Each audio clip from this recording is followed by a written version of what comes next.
Welcome to Brick or Treat.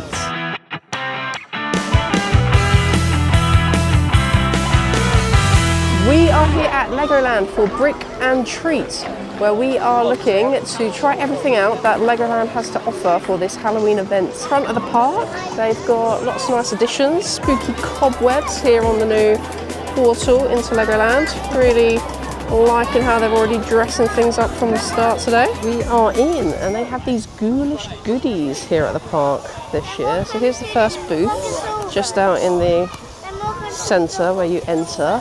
And we'll see what we get from this one. And this is what you get from the first one, a little Halloween pop badge. Good theming throughout the park is continuing.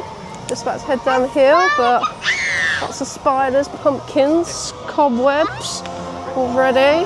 Little Brick or Treat banner going on under there. As I say, little one is with us today. She is particularly looking forward to what we've got going on. George is just going to go in and get our cup refill now. Heading down the hill now, and they've got all these sort of little cardboard minifigure cutouts out as you go down. Got some banners and bunting as well. We've also got some new little additional kind of statues and things. So yeah, looking good so far how they've dressed up the park. When it comes to theming around the park though, this Brick or Treat bit they got here just next to Coast Guard HQ is by far the best. Great sign.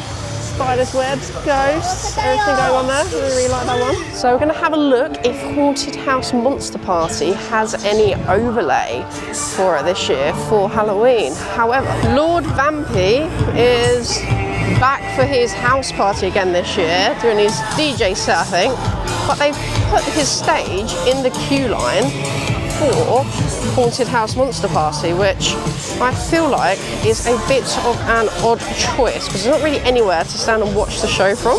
Last year you had his DJ set on at the Miniland stage, which worked quite well over there. The stage all set up, there's space for people to stand and watch it and things, but having it here and building to a specific stage for it, I'm not really too sure if that's necessarily the best choice, but we'll try and catch a show later and see how it works being down here instead of Miniland.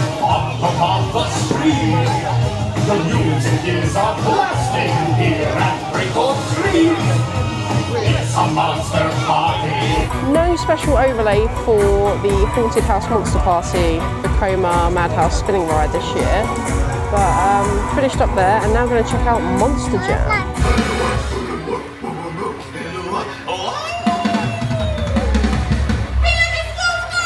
He knows how to have fun, make the crowd sing along. He's born to be wild. When we feel like Monster Jam, all I want even see can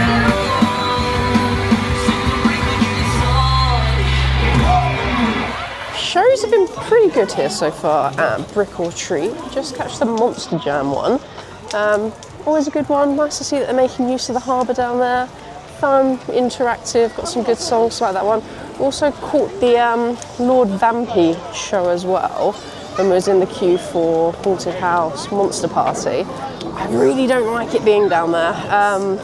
That show was over at the Miniland stage last year. It worked so much better there.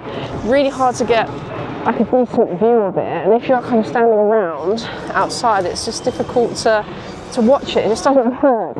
I think I know why they've done it. Like, it makes sense if the queue's quite long for Haunted House Monster Party. Obviously makes it easier when you're in the queue. You can kind of watch the show there, but there's no real good views of the show. We caught a few clips and the show is looking good this year, but it would have just been better down at the Miniland stage where you can actually properly sit and enjoy it. So yeah, good choices shows, they are good. Just Lord Vampyre show being over there just didn't make sense to me. Would have liked to have seen it go back to the Miniland stage. Legoland snack game is looking better than Alton Towers already. Look, stacked garlic fries. Going to be trying these out for lunch. They are available from the Big City Bites. Don't know how much they are though, which is the only thing. £11.50. Okay, George has found out. There's the garlic stack. So it's Lego chips, chicken tenders, cheese, garlic mayo I assume, and like some spring onion. And that's what the Lego chips look like. pretty good. The garlic loaded fries, they were pretty good here this year. Yeah, sort of the Lego fries topped with chicken tenders and garlic sauce. They were quite good quality actually, quite impressed. Very tasteful, very, very filling. I wasn't actually expecting them to be so filling, but they are definitely worth getting, I would say. Very impressed so far with the themed snacks on offer here at Legoland. So there is Brick or Treat mixes, Monster Mick, Frightful Fizz, Punch Bowl Brew and Cherry Chiller. George will try them all and let us know which one is best. Now lunchtime is here, all the other snacks are coming out. They've got the Top of the Pops back along with the Cadbury's hot chocolate thing, where they are doing toffee apple popcorn for $4.95. And then over here at the cafe, they've also got creepy cookie bites where you can decorate your own pumpkin. I really like that as well. So unfortunately I can't manage 2 lunches, but they do have a special pizza here at Pasta and Pizza, which is the Witch's Wheel. Okay, the snacks are just not stopping here. So at the ice cream place in Heart Lake City, you got ice creams. You got Vampire's Delight or Count's Delight. They look really cool. That is pretty cool. We will continue the hunt for the themed snacks here, but in the meantime, we are going to go and check out Mythica, see if there's another trick or treat spot here. There we go. It doesn't take long to find more themed food here. They're really going for it here at Legoland with a scary scampi at the Hungry Troll, which is just over here in Mythica. Second Halloween spot just as you come here into Mythica, and down here you get the choice of a poster. We've gone for the amazing Vampyre one. There's also a different option there as well. So Pirates Burger Kitchen, they are also coming in strong with the Fright Bite and Toffee Apple Pocket Pies, and also Strawberry and Scream Pocket Pies.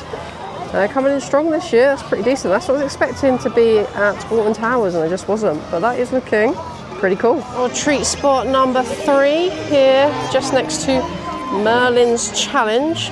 And it says Scary Sweets, this one. Let's check out and see what is there. See how it goes.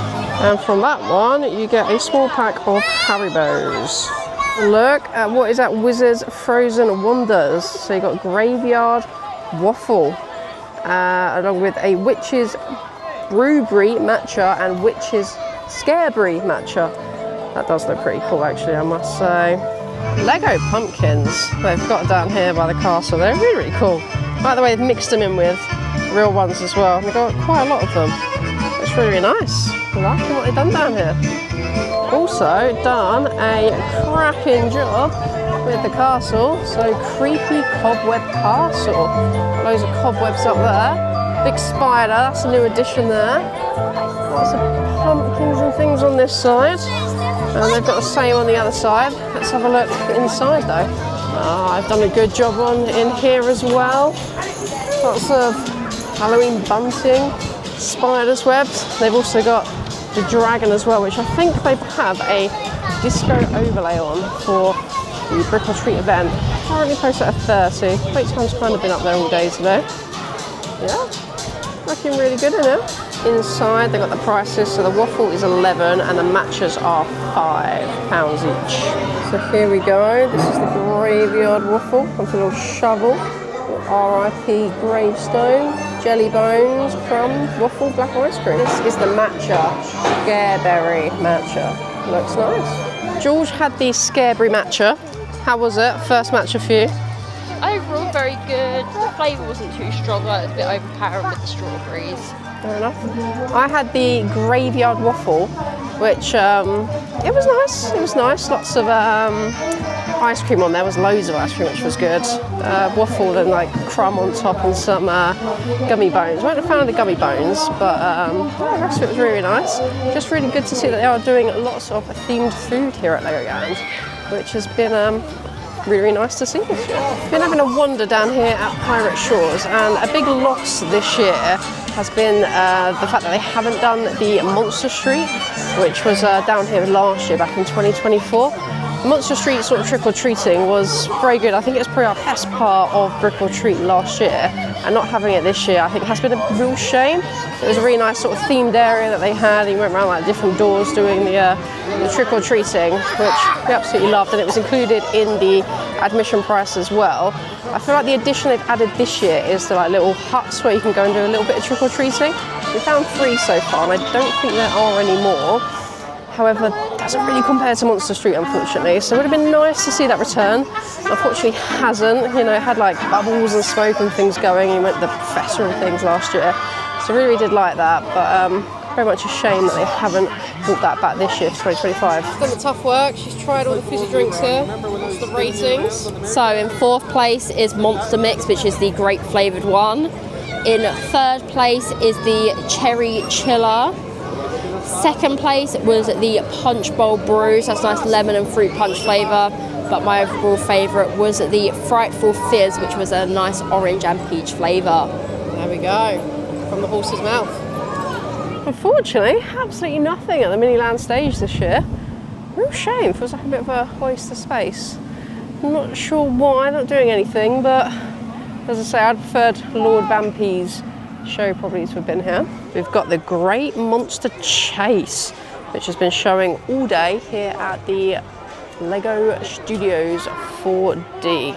So that's what we're going to be checking out. It's probably the last thing of the day. Just finished up at the Monster Chase at the LEGO 4D Studios, and that's a really, really good show that they've got going on there. We've catched most of the shows that they do there, sort of just pretty much normally. But that one is by far the best. It was our favourite, you know, all the classics, the lots of wind, water, snow effects in that one.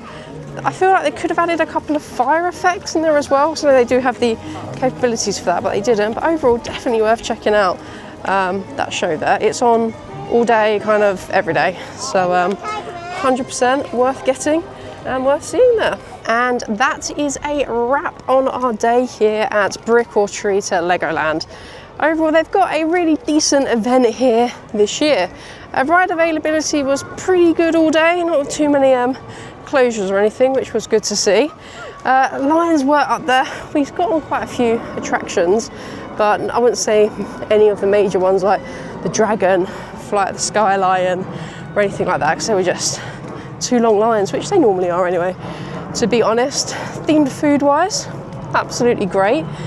Loads of different options available. That's what I was hoping to see at Alton Towers, but they just didn't when we were there. Other than that, for entertainment shows-wise, 4D show was pretty good. The Monster Jam show was also really good. Lord Vampyre show was the only one that was a bit of a letdown. Should have been over at the Miniland stage, I think. Just don't know why they've put it over there at the Haunted House Monster Party.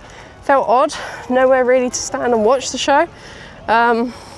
You kind of catch bits of it when you're in the queue, which is nice, the only benefit, but just felt really odd being there. I think they should move that, because there was a lot of people kind of crowding around by the fences trying to watch it, but equally not really getting a very good view. So it just felt odd and quite difficult to watch the full show in its entirety. So that I think needs to be moved. But other than that, yeah, really good show. Bits of decoration around the park, probably not quite as good decoration-wise as what Alton Towers has this year, because they have knocked out the park, Alton Towers this year. But overall, they have actually done a pretty good job of decorating the park here at Legoland. And overall, I would say it is an event worth coming to this year. Had a good day overall, and very, very good. Looking forward to it. The trick-or-treating was the only other thing. So they had the 3 kind of spots where you could go to do a bit of trick-or-treating. We found them okay, but just wasn't nearly as good as the Monster Street that they had last year. The Monster Street bit was absolutely amazing, and then they just didn't have that this year. They had these like 3 kind of spots around the park, which just really didn't seem to work. If you've liked the video, please do give it a big thumbs up. We've got one more Halloween event that we are checking out this year, which is at Chessington. Then we would have done all 4 Merlin parks, and that'd be the next video out. And if you want to catch that, do make sure to subscribe. But until next time, thank you for watching, and bye bye.